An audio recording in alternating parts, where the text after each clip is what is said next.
Hello guys, അപ്പം ഞാൻ വീണ്ടും വന്നിരിക്കുകയാണ്. വേറൊന്നുമല്ല, ഞങ്ങളിപ്പോൾ ഏട്ടൻ്റെ മാമൻ്റെ വീട്ടിൽ വന്നേക്കുകയാണ് കേട്ടോ കൂടുതൽ.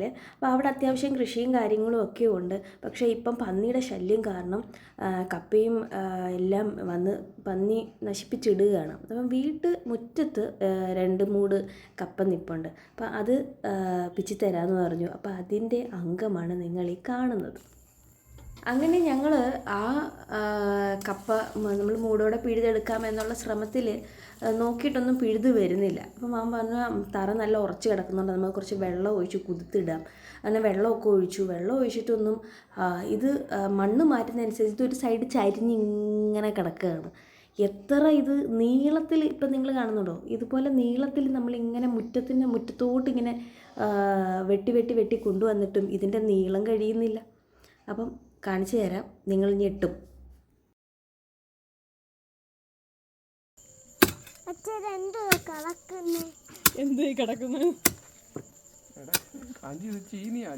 ചീനി നമ്മൾ വേവിച്ച് തിന്നത്തില്ലയോ? കപ്പ അത് തന്നെ കപ്പ.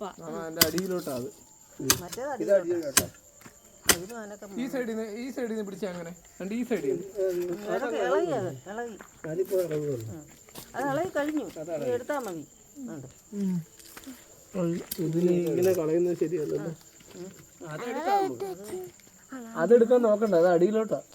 ഇത് വിട്ടും പോയില്ല, വിട്ടുപോയതാ. അതിന് അയ്യോ ആ പൊട്ടി, അതിന്റെ വേരായിരിക്കും പൊട്ടിയത്.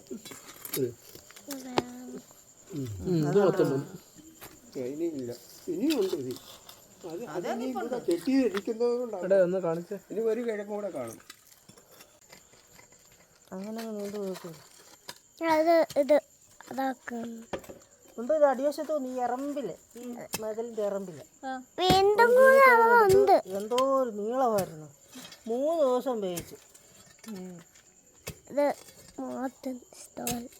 ഞാനിപ്പോ ചീനി തീറ്റിയൊക്കെ നിർത്തി, ഒരു ചിരി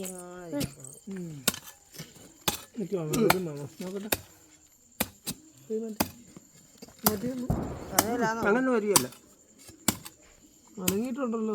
അനങ്ങിയിട്ടുണ്ട്, പക്ഷെ അത് കമ്പി കൊണ്ടെന്ന് തോന്നുന്നു. അത് കണ്ടു അനക്കാതെ പിടിക്കാൻ. അയ്യോ കാല് വെച്ച് നോക്കി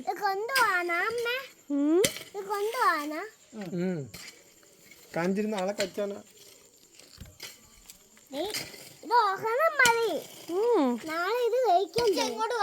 കാഞ്ചി ഇങ്ങനെ അപ്പൂപ്പനെ ഹെൽപ്പ് ചെയ്ത് ഇങ്ങനെ കൂടെ പറ്റിപ്പിടിച്ച് നിൽക്കുകയാണ് കേട്ടോ. വെട്ടമൊക്കെ അടിച്ചു കൊടുത്ത് നമുക്ക് ഇവിടെ നിൽക്കാം, എന്നിട്ട് സെൽഫി എടുക്കാം. സെൽഫി എടുക്കാനാ? ഇങ്ങോട്ട് നോക്ക, വീഡിയോ എടുക്കട്ടെ. കൊള്ളാം, ഇഷ്ടപ്പെട്ടു. കാഞ്ചി